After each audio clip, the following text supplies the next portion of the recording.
Irashaimase. Hello and welcome to Fataris' Kitchen. I'm your host, Chef Fataris.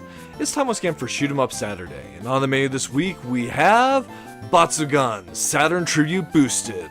Some classic bullet hell action. What kind of taste will it have? Let's get cooking and find out. From developer Toaplan, Batsugun released to arcades in 1993. In 1996, it would receive a port to the Sega Saturn, and that version has been ported as the Saturn Tribute Boosted to the PlayStation 4, the Xbox One, the Nintendo Switch, which is the version we're looking at today, and the PC via Steam.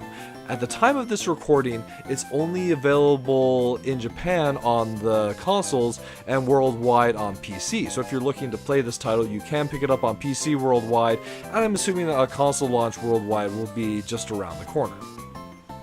So Batsugun is one of your classic bullet hells, definitely one of the earlier examples of that subgenre, and it's one that I feel is worth trying out, especially if you're a fan of the Toaplan library of shoot 'em ups.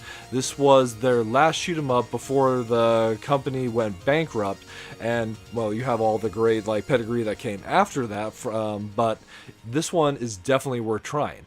One thing to keep in mind, however, there is a lot of flashing lights and photosensitivity going on there, so this one might not be for everybody. When you start the game, we're taken to the options to choose between your two versions you have in this particular release. There's the Batsugun version, this is basically your original arcade, and Batsugun special version. So this is the Saturn exclusive version, and it's the one we'll be looking at today. Once you begin, it fires up the emulation with the actual title itself. We do get a warning for the photosensitivity before it actually dives into the gameplay itself.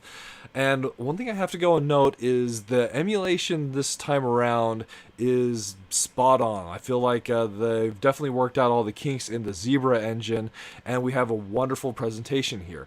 There are some great options when it comes to your screen setup. This one is the arcade screen rotated setting. I felt like this presented the game in the best presentation possible. You can have some that have more of a cropped overall view that's either trimmed or where you have some interesting screen scrolling going on, but I feel like this version shows off Batsugun the best. So when you start the game, you have the choice to choose between three different ships. There's the Type A, the Type B, and the Type C. Biggest differences between them: A is your straight shot, C is kind of a wave that goes and spreads, and B is a straight laser that will ultimately become a homing as the ships level up. And we'll get to that here in just a moment.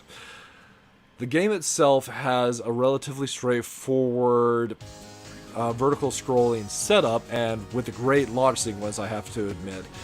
We are launching from this underwater base, so you see the fighters take off with that water trail there.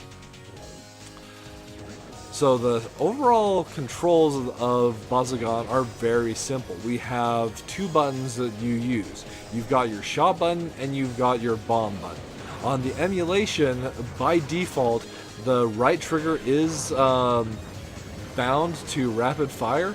So that's usually a setting that I'll change in a lot of games, as that's my preferred.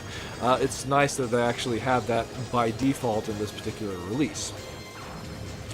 So depending on which fighter you take, the rapid fire is usually the way to go, but for the Type C there is a little difference there. So the Type C fires this wave shot, and if you're holding down your normal fire button, it will stay the wave, but when you release your shot, the wave splits into a spread.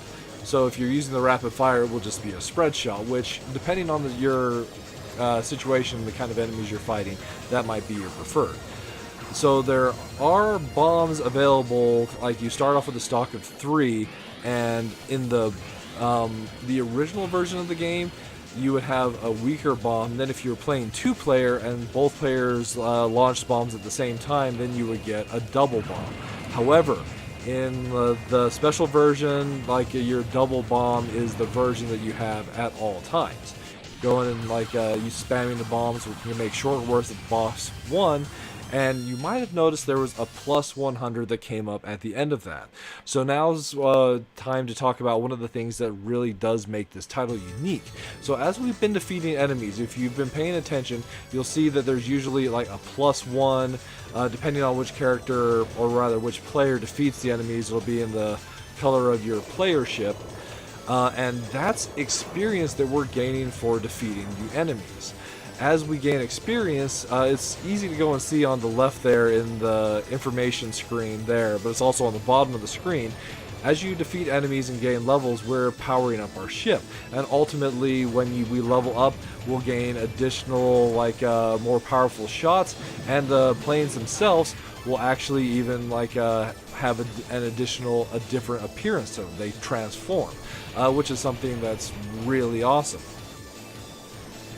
So you gain experience primarily through defeating the enemies and also the bosses, but there are some extra bonuses and for certain points for using the bombs, as well as there's some extra experience when you lose a life as well. So one thing that is interesting is your ship level does persist. So if you lose a life, your shot power, which ranges from level 1 to level 5 as we pick up the shot power-ups, will decrease by 1 level. However, if you happen to level up your ship itself and the experience you've accumulated, that doesn't reset, even over continues. So that's hugely powerful that we have that kind of ability to power up our ships.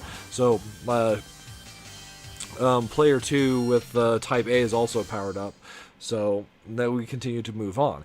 And well, those are the basic features that sum up Batsugun.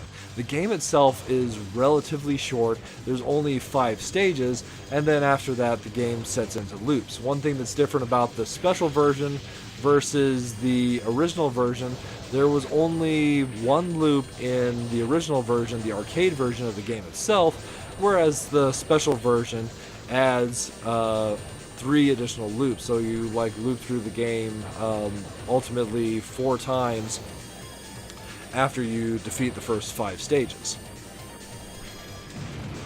Though the number of stages are more curated than that. So now we can talk a little bit about bonus items. So especially when you defeat ground enemies, they'll leave behind these scoring items that kind of look like chevrons. And sometimes as well, especially in the special versions, we'll pick up pigs, which are worth a lot of bonus points. The other scoring items are worth points when you pick them up, but if you can keep them to the end of the level, so basically if you don't die on that level, they're worth additional points at the end of stage screen, or at the end of stage score tabulating. So it's definitely important to try and collect as many of those as possible and keep them to the end of the stage to get the best score possible. And that's basically Batsugun served up for your enjoyment. There are a couple other features that we haven't talked about on the emulator. It's possible to turn on a slowdown mode where you can more carefully dodge around shots as you have more time to react to the shots coming your way. In addition to that, say you happen to go and lose a life, it's possible to pause the game with the emulation menu and actually rewind to set points throughout the course of your gameplay. It's not super precise. You're jumping back a fair number of frames, and I still ended up dying right after that. But it's one way you can possibly go about enjoying the game. There's some other quality of life additions as well. You can set, even if you're playing the original, you can set the hitbox to the special version, which is smaller. And also you can increase the number of continues from the default of 4 or 8 credits for the different versions to infinite credits as well. It's just some really nice quality of life features that were added to this particular port of the game. With that said, minus flavor wise, so my biggest beef, my biggest complaint with this title is, especially if you're using the Type B ship, it just becomes a lot to look at.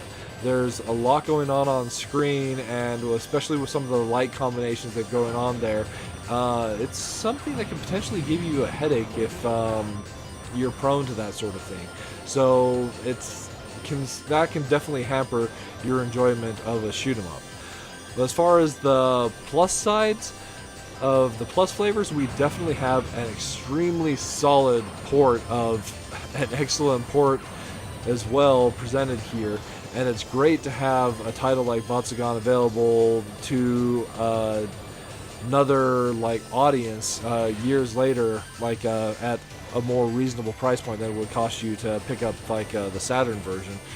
And really, this title itself, for being Toaplan's like last shoot 'em up, is really a great example of what the genre could be and would become as well. So it's just a really great vertical scrolling shoot 'em up that I think is like worth trying, just as long as the overall busy photosensitive part of this gameplay isn't a big deal for you. And there you have it, a solid recommend from the chef. That'll just about wrap it up for this week's episode of Shoot 'em Up Saturday. As always, I want to thank you so much for joining us. I hope you have a wonderful week, and we look forward to seeing you again next time.